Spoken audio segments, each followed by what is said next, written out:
من الشیطان الرجیم بسم اللہ الرحمن الرحیم اللہم صلی وسلم علی سیدنا و مولانا محمد و علی آلہ و اصحاب سیدنا و مولانا محمد و بارک وسلم وصلی علیہ الصلاة والسلام علیک یا رسول اللہ وعلى آلك وأصحابك يا حبيب الله الصلاة والسلام عليك يا شفيع المذنبين وعلى آلك وأصحابك يا رحمة للعالمين رب اشرح لي صدري ويسر لي أمري واحلل عقدة من لساني يفقهوا قولي اللهم أرنا الحق حقا وارزقنا اتباعه وأرنا الباطل باطلا وارزقنا اجتنابه اللهم أرنا الأشياء كما یہ 5ویں پارے کا 17واں رکوع ہے.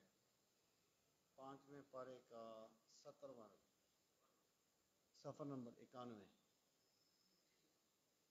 اعوذ باللہ من الشیطان الرجیم بسم اللہ الرحمن الرحیم. یا ایہا الذین آمنوا کونوا قوامین بالقسط شہداء للہ ولو علی انفسکم او الوالدین والاقربین ان یکن غنیا او فقیرا فاللہ اولی بہما.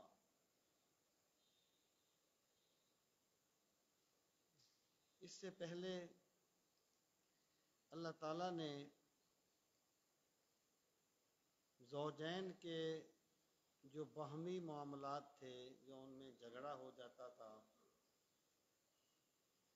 اس بارے میں ہدایات دی تھیں. اور ایسے معاملات میں کبھی کبھی عدالت تک نوبت جا پہنچتی ہے.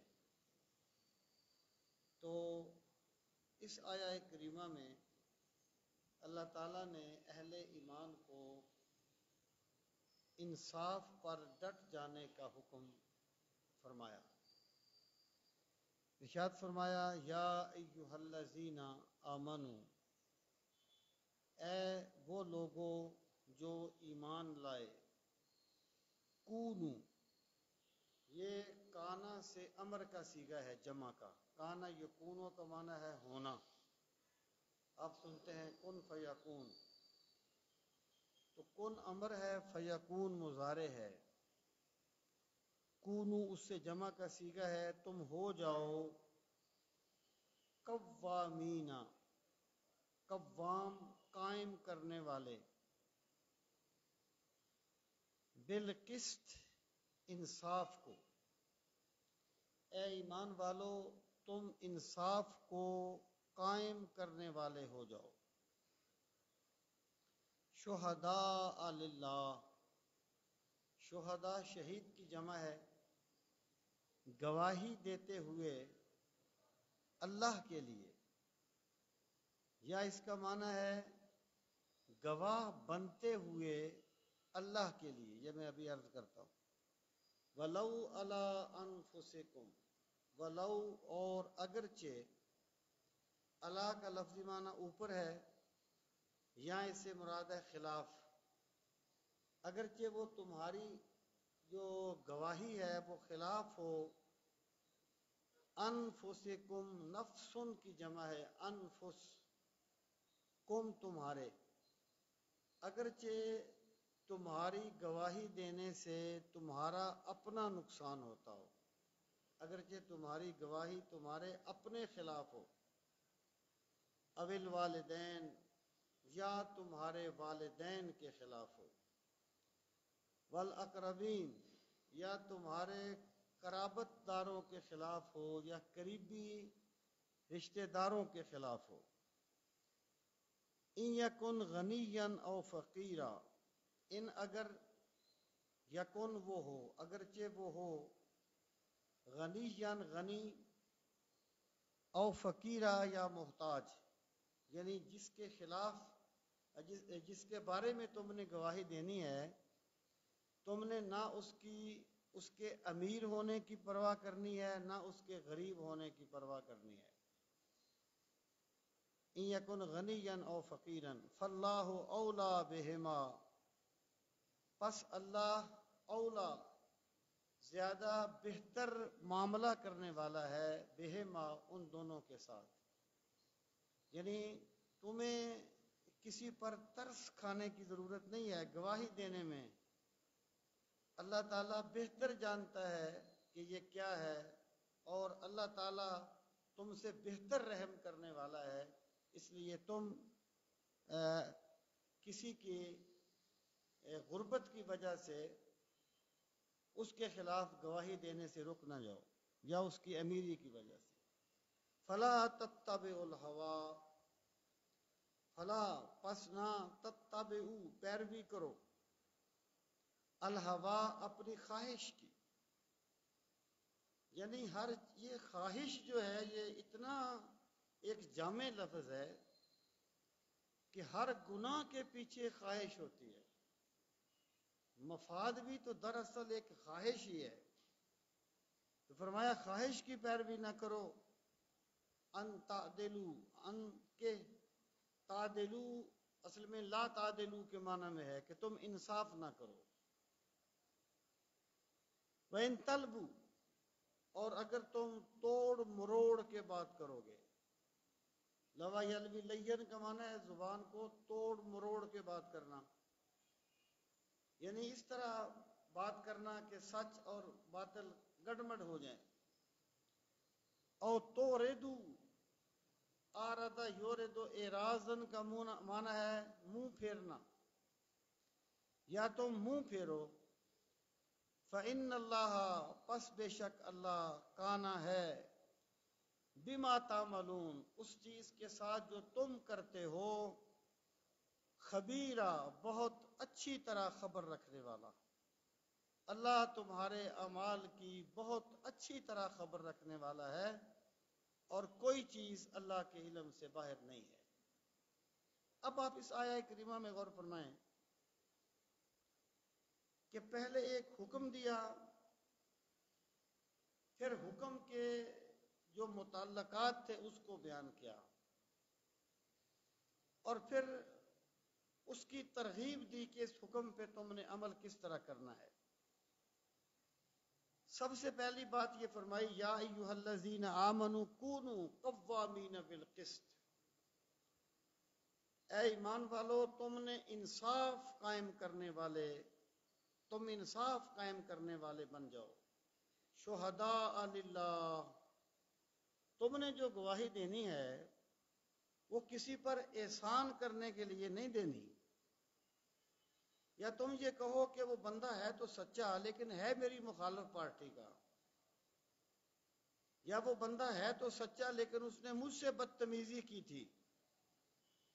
اللہ فرماتا ہے تم نے جو گواہی دینی ہے وہ اپنے رب کو راضی کرنے کے لیے دینی ہے، بندوں سے تم نے بے نیاز ہو جانا ہے، اور یہ تو شہداء للہ ہے، اس کا ایک مطلب یہ بھی ہے کہ تم اللہ کے گواہ بن جاؤ، اللہ کے گواہ بن جاؤ، یعنی اللہ تعالیٰ کا جو حق ہے نا تم اس کی گواہی دینے والے بن جاؤ۔ اب اللہ تعالیٰ نے ان نفسیاتی چیزوں کا بیان کیا جو گواہی دینے میں رکاوٹ بنتی ہیں۔ وَلَوْ عَلَىٰ أَنفُسِكُمْ، اگرچہ یہ سچی بات تمہارے اپنے خلاف کیوں نہ ہو، یعنی بندہ جو ہے نا اس کی ایک نفسیاتی کمزوری ہے کہ اس سے یہ کبھی بھی، وہ بڑے عظیم لوگ ہوتے ہیں جو اپنی غلطی کو مان لیتے ہیں، اور بڑے عظیم لوگ ہوتے ہیں جو اپنی غلطی پر معذرت کا مطالبہ کرتے ہیں، سوری کرتے ہیں، اور رسول کریم صلی اللہ تعالی علیہ وسلم نے فرمایا تھا کہ جب کوئی بندہ اپنی غلطی پر کسی سے معافی مانگ لیتا ہے تو اللہ اس کی عزت کو بلند کر دیتا ہے۔ تو بندہ جو ہے اس چیز کو نہیں سمجھتا، وہ یہ سمجھتا ہے کہ یہ میں اگر اپنے بارے میں جھوٹ بول رہا ہوں، میں نے چوری کی ہے، پکڑا گیا ہوں، پھر جھوٹ بولتا رہتا ہے تو میں اپنا فائدہ کر رہا ہوں۔ اصل میں وہ اپنا فائدہ نہیں کر رہا ہوتا، اپنے لیے مزید گناہوں کے دروازے کھول رہا ہوتا ہے۔ وَلَوْ عَلَىٰ أَنفُسِكُمْ، اگرچہ وہ تمہارے اپنے خلاف ہو، اَوِ الْوَالِدَيْن، یا وہ تمہارے والدین کے خلاف ہو۔ والدین کی محبت ایک فطرتی عمل ہے، اور رسول کریم علیہ الصلوۃ والسلام نے فرمایا کہ اللہ کی رضا والد کی رضا میں ہے، اور جنت ماں کے قدموں تلے ہے۔ اتنے بلند مقام کے باوجود والدین جو ہیں وہ اللہ سے بڑھ کر تمہیں محبوب نہیں ہونے چاہیے، حق سے بڑھ کر تمہیں محبوب نہیں ہونے چاہیے۔ اگر کبھی تمہارے والد نے بھی کوئی ایسی بات کی ہے تو تم یہ نہ سوچو کہ میرا بیٹا ہے۔ اہل ایمان کو چاہیے کہ وہ حق بات کریں، اگرچہ ان کے والدین کے خلاف ہی کیوں نہ ہو۔ اَوِ الْوَالِدَيْن وَالْأَقْرَبِينَ، اور اگرچہ وہ تمہارے قریبی رشتہ داروں کے خلاف ہی کیوں نہ ہو۔ زمانہ جاہلیت میں یہ بات اصول تھی کہ انصر اخاک ظالما او مظلوم، اپنے بھائی کی مدد کر، وہ سچا ہے یا جھوٹا، ظالم ہے یا مظلوم۔ یعنی اگر وہ ظلم بھی کر رہا ہے تو تیرا بھائی تو ہے نا، اس کی مدد کر۔ جب رسول کریم علیہ الصلوۃ والسلام نے یہی بات فرمائی کہ انصر اخاک ظالما او مظلوم، اپنے بھائی کی مدد کر، وہ ظالم ہو یا مظلوم، تو صحابہ کرام چونکے، یا رسول اللہ صلی اللہ علیہ وسلم، مظلوم کی مدد تو ہو گئی، ظالم کی مدد کیسے ہوگی؟ فرمایا جب وہ ظلم کرنے لگے تو اس کا ہاتھ پکڑ لیا کرو۔ ظالم کو ظلم سے روکنا اس کی مدد کرنا ہے۔ اور بندہ یہ سمجھتا ہے کہ میرا دوست ہے، جھوٹ بھی کہا ہے تو چلو ٹھیک ہے، میرا دوست تو ہے نا، میری برادری تو ہے نا۔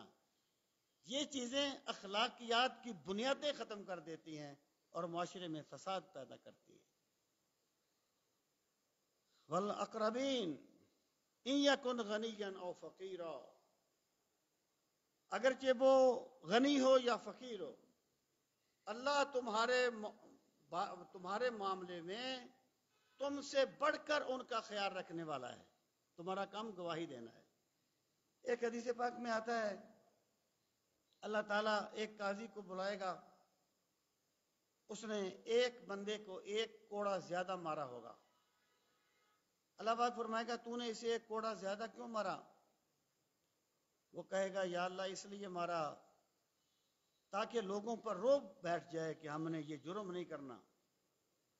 اللہ پاک فرمائے گا تو مجھ سے بہتر لوگوں کو بات سکھانے والا تھا، جب میں نے یہ سزا رکھی تھی تو نے ایک کوڑا زیادہ کیوں مارا تھا؟ فرشتوں اسے گھسیٹ کے دوزخ میں لے جاؤ۔ پھر ایک بندے کو بلایا جائے گا، اللہ پاک فرمائے گا تو نے ایک کوڑا کم کیوں مارا تھا؟ وہ کہے گا یا اللہ غریب تھا، مجھے اس پہ ترس آ گیا تھا۔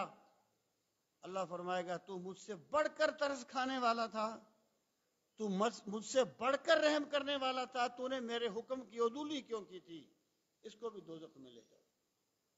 جب انصاف کرتے ہوئے غریب اور امیر کا فرق مٹ جائے تو معاشرے میں امن ہو جاتا ہے۔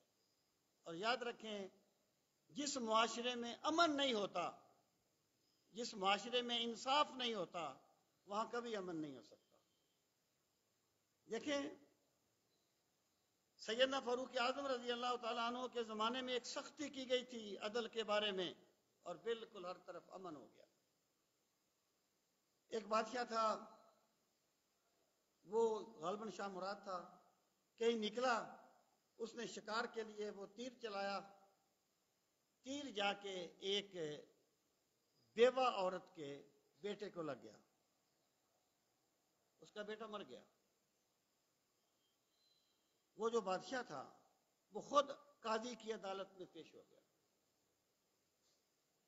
اس نے کہا جی مجھ سے یہ جرم ہوا ہے، اس بچے کی ماں کو بلاؤ، وہ جو کہتی ہے، جو سزا مجھے دیتی ہے، میں بھگتنے کے لیے تیار ہوں. تو وہ بوڑھی عورت آ گئی. اس نے کہا کہ جب بادشاہ جو ہے وہ خود تیار ہو گیا ہے سزا بھگتنے کے لیے، میرا بیٹا تو چلا گیا، وہ تو واپس نہیں آئے گا. جب بادشاہ خود سزا کے لیے تیار ہو گیا ہے تو میں اسے اللہ کی رضا کے لیے معاف کرتی ہوں. اس کو معاف کر دیا. بادشاہ نے قاضی سے کہا، اب یہ بات سننے والی ہے. اس نے کہا قاضی صاحب، اگر تم انصاف کرتے ہوئے یہ چیز ملحوظ خاطر رکھتے نا کہ یہ بادشاہ ہے، بادشاہ وقت ہے، تو میں تمہاری گردن اڑا دیتا. تو قاضی نے نیچے سے خنجر نکالا. اس نے کہا بادشاہ سلامت، اگر تم اپنی بادشاہی دکھاتے نا مجھے، تم اپنے آپ کو بڑا ثابت کرنے کی کوشش کرتے، تو میں تمہارا اس خنجر سے تمہاری گردن اڑا دیتا. جب اس طرح انصاف ہوتا ہے تب معاشروں میں امن ہوتا ہے. یہ صرف وعظ و تلقین سے امن نہیں ہوتے معاشروں میں. اگر وعظ و تلقین سے عمل ہوتے تو نبی آخر الزمان صلی اللہ علیہ وسلم کے زمانے میں سزائیں نہ دی جاتی. یہ سارے پہلو ملحوظ خاطر رکھے جاتے ہیں، تب معاشروں میں امن ہوتا ہے. تو اللہ پاک نے فرمایا اگر وہ غریب ہے یا امیر ہے تم اس کی پرواہ نہ کرو، تم اللہ کو راضی کرنے کے لیے گواہی دو. فلا تتبعوا الهوى ان تعدلوا. اور سب سے بڑی چیز جس کی بندہ، رسول کریم علیہ الصلوۃ والسلام نے فرمایا اللہ کے بعد جس معبود کی سب سے زیادہ عبادت کی گئی وہ انسان کی خواہش ہے. وہ انسان کی خواہش ہے. اور کمال ایمان کیا ہے؟ لا یؤمن احدکم حتی یکون ہواہ تبعا لما جئت بہ. تو میں سے کوئی شخص اس وقت تک کامل مومن نہیں ہو سکتا جب تک اس کی خواہشات میری وحی کے تابع نہ ہو جائیں. جس بندے نے اپنی خواہش کو مسلمان کر لیا ہے پکا مسلمان ہے. اور جو بندہ نماز کے وقت اللہ کے سامنے جھکتا ہے اور باہر جا کے خواہش کے سامنے جھکتا ہے، اس کے دل میں ایمان نہیں اترا. اسے اپنے ایمان پہ غور کرنا چاہیے. تو فرمایا فلا تتبعوا الهوى ان تعدلوا. اے لوگو اپنی خواہش کی پیروی نہ کرو کہ تم انصاف نہ کرو. وَإِن تَلْبُوا تُوردُوا. کچھ بندے نا دو رخی سی بات کرتے ہیں، زومانہ سی بات کرتے ہیں، بات کو الجھا دیتے ہیں. فرمایا اگر تم زبان مروڑ کے بات کرو گے یا توردو اعراض کر لو گے کہ ہمیں کیا پڑ گیا، ہم جا کے گواہی دیں، اعراض کر لو گے، فَإِنَّ اللَّهَ كَانَ بِمَا تَعْمَلُونَ خَبِيرًا. تو مت بھولو اللہ تمہارے سارے کاموں کی بہت اچھی طرح خبر رکھتا ہے. اللہ جانتا ہے کہ تم کیا کر رہے ہو، اور وہ دن دور نہیں ہے جب تمہیں اللہ کی بارگاہ میں جانا ہوگا. یا ایھا الذین آمنوا، اے وہ لوگوں جو ایمان لائے، آمنو ایمان لے آؤ، باللہ اللہ تعالیٰ کی ذات پر، ورسولہ اور اللہ کے رسول پر، اس کے رسول پر، والکتاب الذی نزل علی رسولہ، اور اس کتاب پر جو اللہ نے اتاری اپنے رسول پر،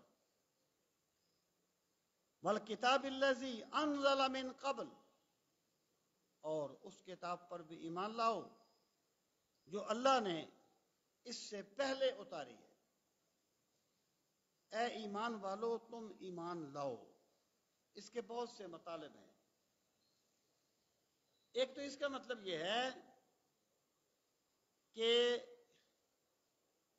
دیکھیں یہ جو ایمان کی منزلیں ہیں یہ کبھی طے نہیں ہوتی. حضرت عمر فاروق رضی اللہ تعالیٰ عنہ فرمایا کرتے تھے، وہ بات ایسی ہے اصل میں لوگ کچھ کا کچھ بنا دیتے ہیں، اس لیے بیان کرتے ہوئے خوف بھی آتا ہے۔ ان پر ایک کیفیت گزرتی نا، وہ فرماتے تھے آؤ ایک لمحے کے لیے ایمان لائیں۔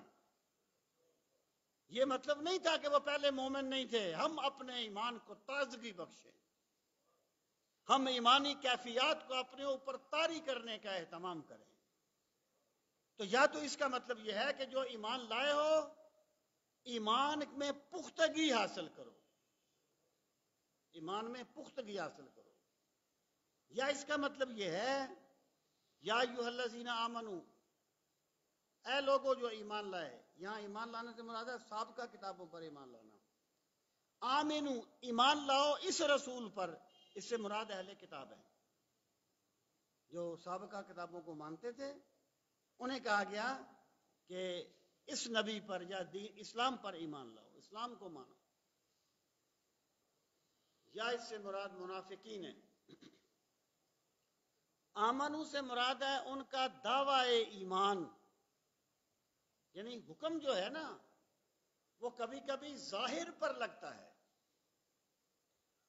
علی قول المتکلم۔ اللہ پاک فرمائے گا قیامت کے دن این شرکائی، میرے شریک کہاں ہیں؟ اللہ کا شریک تو کوئی نہیں۔ یہ ہے علی زعم المخاطب، کہ جو بندہ مخاطب ہے نا اس کے خیال کے مطابق بات کی گئی ہے، تو یہ بھی علی زعم المخاطب ہے۔ تو یہاں پہلے آمنو سے مراد ہے جو وہ کہتے تھے کہ ہم ایمان لائے، منافقین، انہیں کہا گیا آمنو باللہ، یہ زبانی کلامی ایمان نہیں، دل کی گہرائیوں سے اللہ کی عظمت کو مانو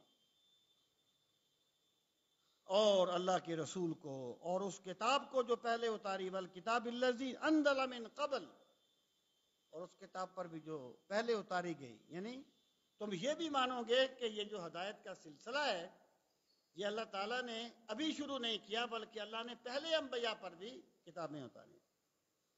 ومن یکفر باللہ، اور جو بندہ کفر کرے گا اللہ کے ساتھ، وملائکتہ، ملائکہ کی جمع ہے، اور ملائکہ کا لفظی معنی بھی قاصد ہوتا ہے، قاصد۔ اور اسلامی عقائد کے مطابق ملائکہ ایک نوری مخلوق ہیں، یعنی جس طرح انسان کی تخلیق مٹی سے کی گئی ہے، ان کی تخلیق نور سے کی گئی ہے۔ وہ نوری مخلوق ہیں جو اللہ کی نافرمانی نہیں کرتے۔ اگر کوئی بندہ، عرف میں ہم کہہ دیتے ہیں ایک بڑا پاک سیرت بندہ، ہم کہتے ہیں یہ تو فرشتہ ہے، اس کا یہ مطلب نہیں ہے کہ ملائکہ سے مراد ہی یہ ہے کہ جو اچھے لوگ ہیں وہ فرشتے ہیں، جو برے لوگ ہیں وہ جن یا شیاطین ہیں، یہ بات نہیں ہے۔ شیاطین کی الگ حقیقت ہے، فرشتوں کی الگ حقیقت ہے۔ تو وہ اگر کوئی بندہ یہ کہتا ہے کہ فرشتے الگ مخلوق نہیں ہیں، اچھے انسانوں کو فرشتے کہا جاتا ہے، ان ھذا الا ملک کریم، دیکھا نا حضرت یوسف کو، کہنے لگی یہ تو کوئی بڑا معزز فرشتہ ہے۔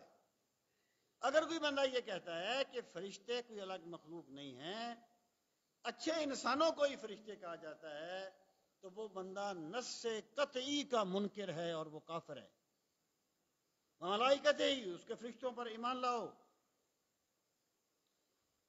ورسلہ ہی، اس کے رسولوں پر، والیوم الآخر، اور ومن یکفر، جو کفر کرتا ہے اللہ کا، اس کے فرشتوں کا، کتابوں کا، رسولوں کا، آخری دن کا، فقد ضل ضلالا بعیدا، تو تحقیق وہ بھٹک گیا بڑا دور تک بھٹکنا۔ ان الذین آمنوا ثم کفروا ثم آمنوا ثم کفروا، اے ایمان، ان الذین، بے شک جو وہ لوگ جو آمنوا، ایمان لائے، ثم کفروا، پھر انہوں نے کفر کیا، ثم آمنوا، پھر وہ ایمان لے آئے، ثم کفروا، پھر انہوں نے کفر کیا، ثم ازدادوا کفرا، ازدادا یزدادو کا معنی بڑھنا، پھر وہ آگے بڑھتے گئے اپنے کفر میں۔ لم یکن اللہ، تو اللہ کی ذات نہیں ہے، لیغفر لہم، تاکہ اللہ تعالیٰ ان کی مغفرت فرمائے. وَلَا لِيَهْدِيهِمْ سَبِيلًا، اور نہ ہی اللہ تعالیٰ انہیں ہدایت دے گا سیدھے راستے کی. اب یہاں پہ کون لوگ مراد ہیں؟ اگر یہ بات نہیں، اس سے اہل کتاب بھی مراد لیے ہیں کہ وہ پہلے انبیاء پر ایمان لائے، پھر انہیں کہا گیا، پھر انہوں نے سرکار کا انکار کر کے کفر کر دیا. یا مثلا وہ پہلے حضرت عیسیٰ کو مانتے تھے، پھر حضرت موسیٰ آئے تو ان کا انکار کر دیا. لیکن صحیح بات یہ ہے کہ یہ آیت منافقین کے بارے میں ہے، کیونکہ یہ ذکر جو ہے نا منافقین کا چل رہا ہے. مذبذبین اس کے بعد آئے گا. اس سے مراد یہ ہے کہ جنہوں نے جو ایمان لائے، یعنی دیکھیں منافقین کی بھی دو قسمیں تھیں. بعض منافق وہ تھے جو سرے سے ایمان نہیں لاتے، دعویٰ ایمان کرتے تھے، تو ان کے الزام المخاطب انہیں بھی ایمان والے کہا گیا.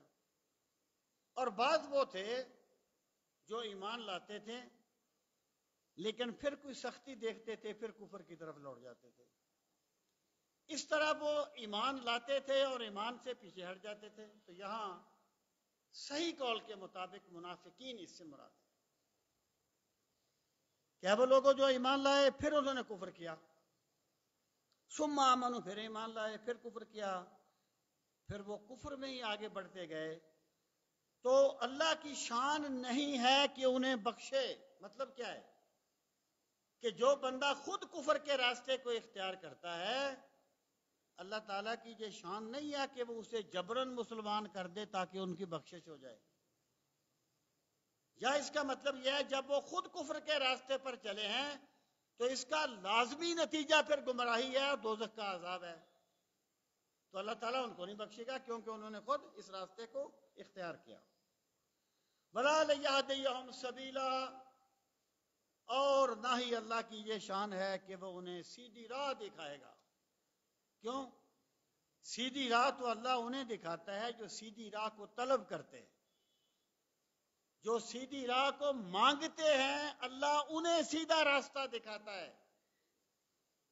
جیسے سلمان فارسی چلے تھے حق کو پانے کے لیے اور سیدھی راہ کو پانے کے لیے، ان پر اللہ نے ہدایت کے دروازے کھولے.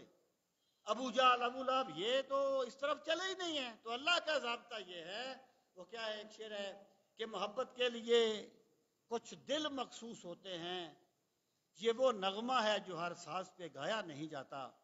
اللہ اپنی یاد کی توفیق ہر کسی کو نہیں دیتا، اللہ اپنی یاد کی توفیق صاف دل والوں کو دیتا ہے. جو بندہ سمجھتے بوجھتے ہوئے کفر کے راستے پر چلتا ہے تو اللہ اس کو سیدھی راہ نہیں دکھاتا. بشر المنافقین بِأَنَّ لَهُمْ عَذَابًا أَلِيمًا، بشارت دے دیجیے المنافقین، منافقوں کو، بِأَنَّ، بے شک، لہم، ان کے لیے ہے، عذابًا علیما، دردناک عذاب. یعنی ایک اس میں اب دیکھیں نا عذاب کی بشارت ہے، اس کا کیا مطلب؟ ایک اس کا قول یہ ہے کہ جیسے پولیس کسی مجرم کو پکڑتی ہے نا، وہ کہتی ہے جی ہم اور مہمان لے کے آئے، یعنی ایکچولی وہ ان پر تان کر رہے ہوتے ہیں. تو اس کا مطلب یہ ہے کہ انہوں نے جو راستہ اختیار کیا ہے، اس میں جو سب سے بڑی بشارت ہو سکتی ہے وہ آگ کی بشارت ہے. اور دوسری بات یہ ہے، اور جو صحیح بات ہے، کہ بشارت کا جو لفظ ہے یہ اردو زبان میں تو ہم خوشخبری کے لیے استعمال کرتے ہیں، لیکن عربی میں اس کا جو استعمال ہے وہ یہ ہے کہ بشارت ہر اس اہم خبر کو کہا جاتا ہے جس کا اثر چہرے پر ظاہر ہو جائے. وہ خبر اچھی ہو تب بھی بشارت ہے، بری ہو تب بھی بشارت ہے. یعنی یہ زبان کے استعمال کا فرق ہے. اب دیکھیں نا جب عربی میں وہ ترکیب کرتے ہیں تو اعوذ باللہ من الشیطان الرجیم کہتے ہیں جی شیطان موصوف ہے، رجیم اس کی صفت ہے، جبکہ ہم تو صفت اچھی چیز کو کہتے ہیں نا. تو یہ زبان کا اسلوب ہوتا ہے. تو اس سے مراد یہ ہے کہ منافقوں کو یہ بڑی خبر دے دیجئے کہ ان کے لیے اللہ نے دردناک عذاب تیار کر رکھا ہے. اب منافقوں کی علامتیں کیا ہیں ان کو بیان فرمایا. الذین یتخذون الکافرین اولیاء من دون المؤمنین. الذین جو یتخذون بناتے ہیں الکافرین کافروں کو اولیاء اپنے دوست اپنا حاکم نہیں اپنے دوست من دون المؤمنین مومنوں کے مقابلے میں. دون کا لفظ بھی بہت سے معنی میں آتا ہے. اس کا مطلب یہ ہے کہ منافقوں کی پہلی علامت یہ ہے کہ وہ کافروں سے دوستی کرتے ہیں اگرچہ ان کی دوستی مسلمانوں کے لیے جتنی بھی نقصان دہ ہو.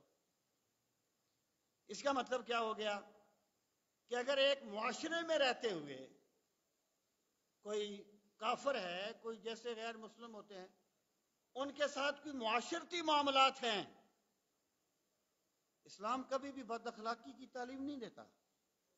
اسلام اخلاقیات کی تعلیم دیتا ہے. اور ہم اس نبی کے ماننے والے ہیں کہ جب یہودی کا جنازہ گزرا تھا تو سرکار کھڑے ہو گئے تھے. جب لوگوں نے کہا کہ یہ یہودی کا جنازہ ہے, آپ نے فرمایا کیا یہ انسان نہیں تھا؟ یہ ہے تکریم انسانیت. لیکن ان کے ساتھ ایسی دوستی کرنا جس کی وجہ سے مسلمانوں کا نقصان ہوتا ہو, یہ منافقوں کی علامت ہے, اہل ایمان کی علامت نہیں ہے. اب اگر کوئی بندہ, میں مثال دیتا ہوں, اسرائیل میں کوئی بندہ جو ہے وہ یہودیوں سے ایسے معاملات کرتا ہے کہ ان کو کبھی کرتا ہے وہ مسلمانوں پہ ظلم کرتے ہیں, تو اس کا یہ رویہ منافقت کا رویہ ہوگا. اللہ پاک نے فرمایا ان کی نشانی کیا ہے کہ وہ ایمان والوں کو چھوڑ کر کافروں سے دوستی کرتے ہیں. ایبتغون عندہم العزہ. حمزہ استفہام کا ہے, کیا یبتغون, وہ چاہتے ہیں, عندہم ان کے پاس, العزت عزت. کیا ان کا یہ خیال ہے کہ اگر ہم منافقوں سے دوستی نہ کریں گے تو ہماری عزت باقی نہیں رہے گی؟ ارشاد فرمایا فَإِنَّ الْعِزَّةَ لِلَّهِ جَمِيعًا, کہ تمام کی تمام عزتوں کا مالک اللہ رب العزت کی ذات ہے. یعنی جو بندہ, یہ ان کا ایک خیال تھا, منافقین کا ایک خیال تھا. وہ کہتے تھے یہ مسلمان تو کمزور ہیں, پتہ نہیں ان کا اینڈ کیا ہوگا, اور یہ جو یہودی ہیں یہ بڑے طاقتور ہیں, تو ہمیں ان سے بھی مراسم رکھنے چاہیے, ہماری تو جان اسی سے بچے گی, ہمیں تو وقار اسی طریقے سے ملے گا. ایک وہ اہل ایمان تھے جنہوں نے ان کی طاقت کو ٹھکرا دیا تھا. ان کے کپڑے پھٹے ہوئے ہوتے تھے, لیکن رسول کریم صلی اللہ تعالی وسلم سے فرمایا گیا تھا جب یہ آپ کی مجلس میں آئیں تو انہیں سلام کیا کریں. یہ ان کا مقام تھا. تو ارشاد فرمایا کہ وہ ان کے پاس عزت چاہتے ہیں. فَإِنَّ الْعِزَّةَ, دیکھیں عزت اسی کو ملی ہے جو اللہ اور اللہ کے رسول کے ساتھ وفادار ہوا ہے. عزت یزید کو نہیں ملی, عزت حسین کو ملی. عزت سلمان تاثیر کو نہیں ملی, عزت ممتاز قادری کو ملی. عزت غازی علم الدین شہید کو ملی ہے. عزت اسے ہی ملتی ہے جو اللہ اور اللہ کے رسول کے ساتھ وفادار ہو جاتا ہے. ورنہ نہ بادشاہیاں رہتی ہیں نہ بادشاہ رہتے ہیں, ہر چیز آنی جانی ہے, نہ جانے کل کیا ہوگا, جی کل کیا ہوگا کوئی پتہ نہیں. تو فرمایا کہ تمام کی تمام عزت اللہ رب العزت کے دست قدرت میں ہے. وَقَدْ نَزَّلَ عَلَيْكُمْ فِي الْكِتَابِ, تم کتنے, یعنی مراد یہ ہے کہ اے منافقو تم کتنے بدبخت ہو کہ اللہ تعالیٰ نے تمہیں راہ راست دکھانے کے لیے اپنے آخری نبی کو مبعوث فرما دیا, پھر اللہ نے ان پر قرآن جیسی کتاب اتار دی جو پتھروں کے سینوں میں بھی شگاف کر دیتی ہے. اس کے باوجود بھی تم نہیں مانتے ہیں. وقد نزلہ اور تحقیق اس نے اتاری علیکم تم پر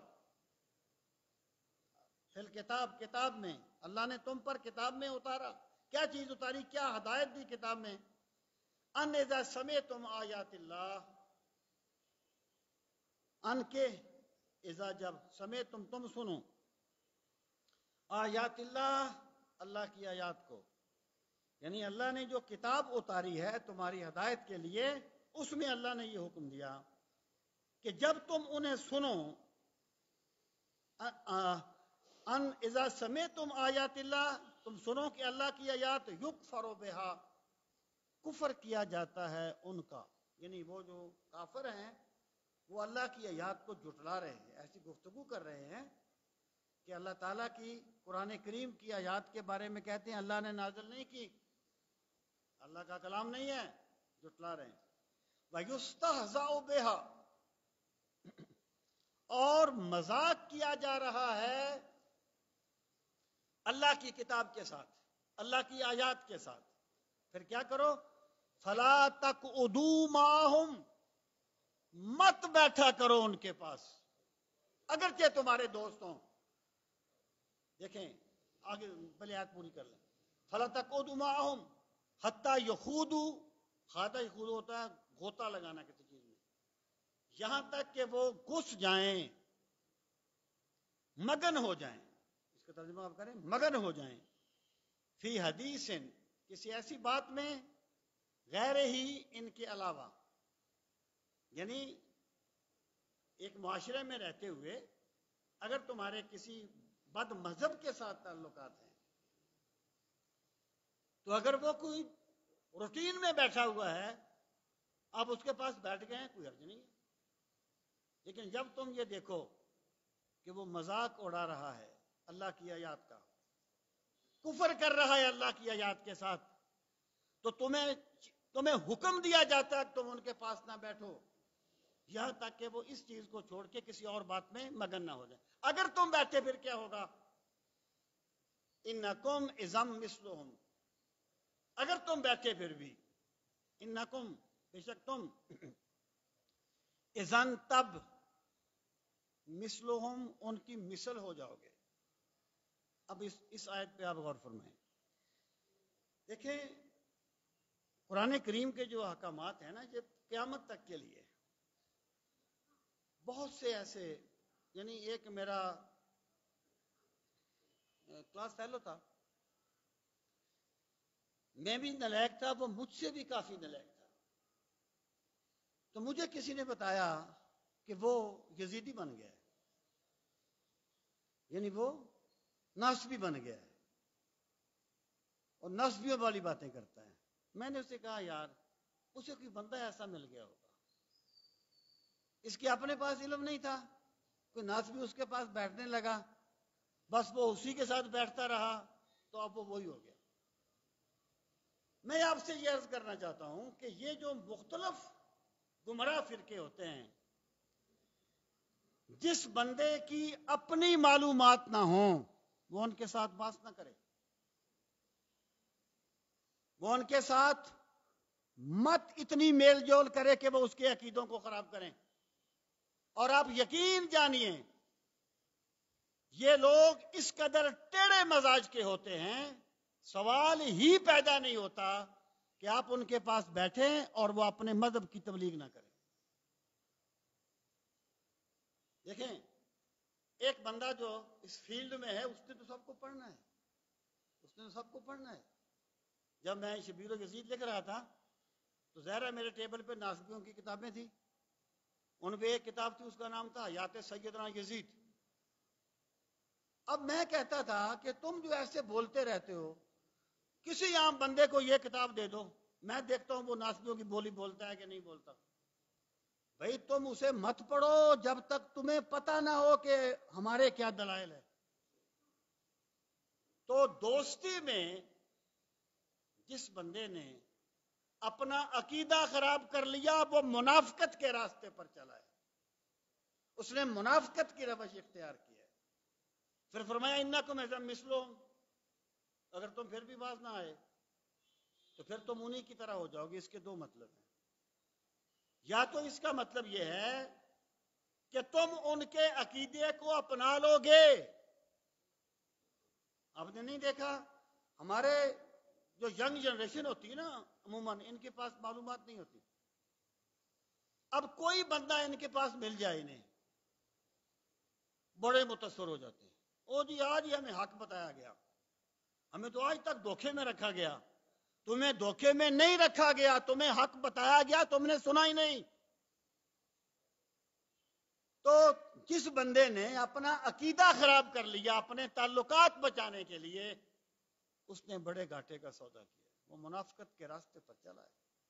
انکم اذم مثلہم سے ایک مراد یہ ہے کہ اگر تم نے ایسا کیا پھر تم بھی انہی جیسے بن جاؤ گے, تم نہیں بچا سکو گے اپنے عقیدے کو. اور دوسرا مطلب یہ ہے جیسے حدیث پاک میں آتا ہے بندہ اسی کے ساتھ ہوگا قیامت کے دن جس سے وہ محبت کرتا ہے. جب ایک صحابی آئے نا سرکار کی بارگاہ میں, کہنے لگے یا رسول اللہ صلی اللہ علیہ وسلم قیامت کب آئے گی؟ آپ نے فرمایا تو نے قیامت کے لیے کیا تیاری کی ہے؟ تو اس نے کہا یا رسول اللہ صلی اللہ علیہ وسلم کچھ نمازیں اور روزے تو زیادہ نہیں ہیں, لیکن کوئی صحابی نماز نہیں چھوڑتا تھا نہ روزہ چھوڑتا تھا. ان کا مطلب کیا تھا کہ میرا جو مان ہے نا وہ میری عبادات پر نہیں, ولیکن انی احب اللہ ورسولہ, لیکن میں اللہ سے محبت کرتا ہوں, اللہ کے رسول سے محبت کرتا ہوں.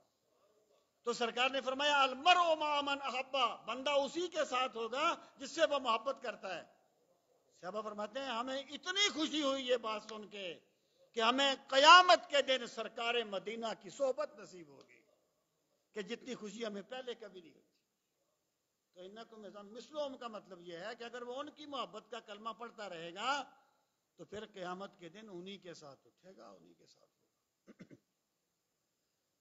اب فرمایا ان اللہ جامع المنافقین, بے شک اللہ تعالی اکٹھا کرنے والا ہے منافقوں کو, والکافرین اور کافروں کو, فی جہنم جمیعا, جہنم میں سب کے سب کو, یعنی سارے کافر اور منافق جو ہیں یہ دوزخ کا ایندھن بننے والے ہیں. تو ایمان والو تم ان کے ساتھ اس طرح کے مراسم قائم نہ کرو. ان کا طریقہ کیا ہے؟ الذین یتربصون بکم, تربص کہتے ہیں انتظار کرنے کو. الذین جو یتربصون انتظار کرتے ہیں, بکم تمہارا, کیا کہ فإن کان لکم فتح, کہ اگر فتح ملے تمہیں, اگر فتح ملے تمہیں من اللہ, اللہ کی جناب سے, قالو وہ کہتے ہیں الم نکم معکم, حمزہ استفہام کا کیا, لم نکن ہم نہیں تھے, معکم تمہارے ساتھ. اگر تمہیں فتح ملتی ہے نا تو پھر وہ تمہارے ساتھ ہو جاتے ہیں. کہتے ہیں کیا ہم تمہارے ساتھ نہیں تھے؟ وَإِنْ كَانَ لِلْكَافِرِينَ نَصِيبٌ, اور اگر یہ فتح کافروں کو مل جائے پھر ایمان والوں سے نہیں کہتے کہ ہم بھی مومن ہیں, نہیں, پھر ان کے پاس جاتے ہیں. کیا کہتے ہیں؟ یعنی دیکھیں بات یہ ہے کہ کافر بھی کافر ہے اور منافق بھی کافر ہے, لیکن منافق جو ہے یہ کافر سے برا کافر ہے. اس کی وجہ کیا ہے کہ جو بندہ کافر ہے وہ کھل کے کافر تو ہے, بات تو صحیح کرتا ہے نا, اخلاقی قدریں تو پوری کر رہا ہے, انسانی قدریں تو پوری کر رہا ہے, کھل کے کہتا ہے کہ میں مسلمان نہیں ہوں. لیکن یہ جو ہیں نہ اخلاقی قدریں پوری کرتے ہیں نہ ایمانی قدریں پوری کرتے ہیں. اس لیے یہ جو کافر ہیں یہ جو منافق ہیں یہ کافروں سے بھی زیادہ برے ہیں. وہ کیا کسی نے کہا تھا کہ دشمنی تھی جن کی خالص اور ریا سے پاک تھی, دشمنی تھی جن کی خالص اور ریا سے پاک تھی, مجھ کو ایسے دشمنوں کی دشمنی اچھی لگی. یار دشمن ہے کھل کے دشمنی تو کرتا ہے نا, منافقت تو نہیں کرتا. تو یہ ہے منافقین کا طریقہ کہ اگر فتح انہیں مل جائے, قالو انہیں کہتے ہیں الم نستحوذ علیکم. استحوذہ کا معنی ہوتا ہے غلبہ پا لینا. کیا ایسا نہیں ہے کہ فلاں جنگ میں ہم نے تم پر غلبہ پا لیا تھا؟ یعنی جنگ میں ہم بھی گئے تھے منہ دکھانے کے لیے اور مسلمانوں نے غلبہ پا لیا تھا. پھر کیا ہوا تھا؟ وَنَمْنَعْكُمْ مِنَ الْمُؤْمِنِينَ. منع حفاظت کرنا کسی چیز کی. اور ہم نے تمہاری حفاظت کی تھی ایمان والوں سے. یعنی ہم نے تمہیں بچایا تھا. اگر فتح تمہیں ملی ہے تو ہمیں مال غنیمت دو. جب مسلمانوں کو فتح ملے تو ان سے مال غنیمت مانگتے ہیں، کافروں کو فتح ملے تو ان سے مال غنیمت مانگتے ہیں. ان کا جو مقصود ہے وہ پیسہ ہے اور کچھ نہیں ہے. وَنَمْنَعْكُمْ مِنَ الْمُؤْمِنِينَ. اب اللہ پاک نے فرمایا فَاللَّهُ يَحْكُمُ بَيْنَكُمْ يَوْمَ الْقِيَامَةِ. دنیا میں تو دلائل ختم ہی نہیں ہوتے. کسی بندے کو دیکھ لو دلائل پہ دلائل دے گا. اللہ فرماتا ہے لوگوں تم اپنی طرف سے حق کو واضح کر دو. فَاللَّهُ يَحْكُمُ. پس بے شک اللہ فیصلہ فرمائے گا بینکم تمہارے درمیان یوم القیامہ قیامت کے دن. قیامت کے دن اللہ فیصلہ فرمائے گا. لیکن یاد رکھو وَلَن يَجْعَلَ اللَّهُ لِلْكَافِرِينَ عَلَى الْمُؤْمِنِينَ سَبِيلًا. اس دنیا میں جو غلبہ ہے نا، غلبہ دائمی غلبہ، وہ اللہ نے حق کے لیے رکھا ہے، منافقت کے لیے نہیں رکھا. ایک مثال دی گئی ہے قرآن مجید میں فَأَمَّا الزَّبَدُ فَيَذْهَبُ جُفَاءً وَأَمَّا مَا يَنفَعُ النَّاسَ فَيَمْكُثُ فِي الْأَرْضِ. کہ پانی آتا ہے نا، پانی کے اوپر بڑی بڑی جھاگ بھی ہوتی ہے، بڑی بڑی جھاگ ہوتی ہے پانی پر. تو اللہ پاک فرماتا ہے کہ جھاگ ختم ہو جاتی ہے لیکن جو لوگوں کو فائدہ دیتا ہے وہ باقی رہتا ہے. تو حق جو ہے یہ لوگوں کو فائدہ دیتا ہے، اس لیے اللہ کے نظام میں غلبہ حق کو ہے اور باطل مٹ جاتا ہے، بے نام و نشان ہو جاتا ہے. آج کوئی بندہ نہیں ہے جو کہے میں ابو لہب کی اولاد ہوں. کہ کافر بھی آپ کو نہیں ملے گا جو کہے میں ابو جال کی اولاد ہوں. کیوں؟ مٹ گئے. تو اللہ پاک فرماتا ہے وَلَن يَجْعَلَ اللَّهُ. اور اللہ تعالیٰ نے نہیں بنایا للکافرین کافروں کے لیے علی المؤمنین مومنوں پر سبیلا کوئی غلبہ. اللہ نے کافروں کے لیے مومنوں پر کوئی غلبہ نہیں بنایا. یہاں دائمی غلبہ اسلام کو ملتا ہے اور ایمان والوں کو ملتا ہے. اقبال کس کے عشق کا یہ فیض عام ہے، رومی فنا ہوا حبشی کو دوام ہے.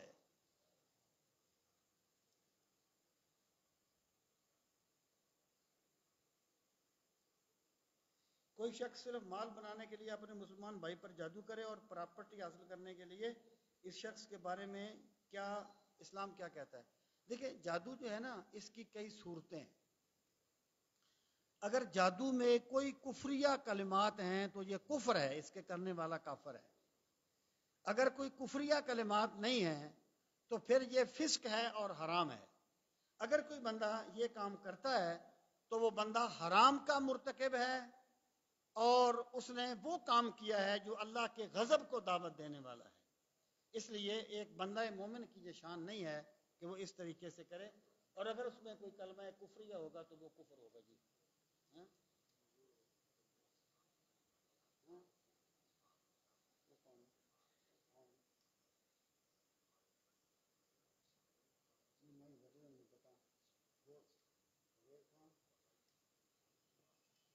یہ ادھر جمعے کے دن ایک صاحب ڈیوٹی کرتے ہیں، ماجد بٹی ان کا نام ہے، ماجد بٹی. ان کی ٹانگ ٹوٹ گئی ہے، ان کے لیے دعا بھی فرمائیں اللہ تعالیٰ انہیں صحت دے. اور جن کے لیے ان کی تیمارداری ممکن ہے ان کی تیمارداری بھی کریں.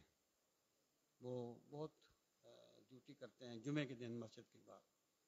اور ایک پرویز خان کے بھائی ہیں وہ بیمار ہیں، دعا فرمائیں. الحمدللہ رب العالمین والعاقبۃ للمتقین الصلاۃ والسلام علی سید المرسلین وعلی آلہ واصحابہ اجمعین ربنا آتنا فی الدنیا حسنۃ وفی الآخرۃ حسنۃ وقنا عذاب النار۔ پروردگار عالم ہم سب کی حاضری اپنی بارگاہ عالی میں قبول و منظور فرما۔ یا ارحم الراحمین ہمارے گناہوں کو معاف فرما۔ میرے مالک ہمیں نعمت قرآن کی قدر کرنے والا بنا دے۔ ہمیں قرآن کریم کی تلاوت کا ذوق نصیب فرما۔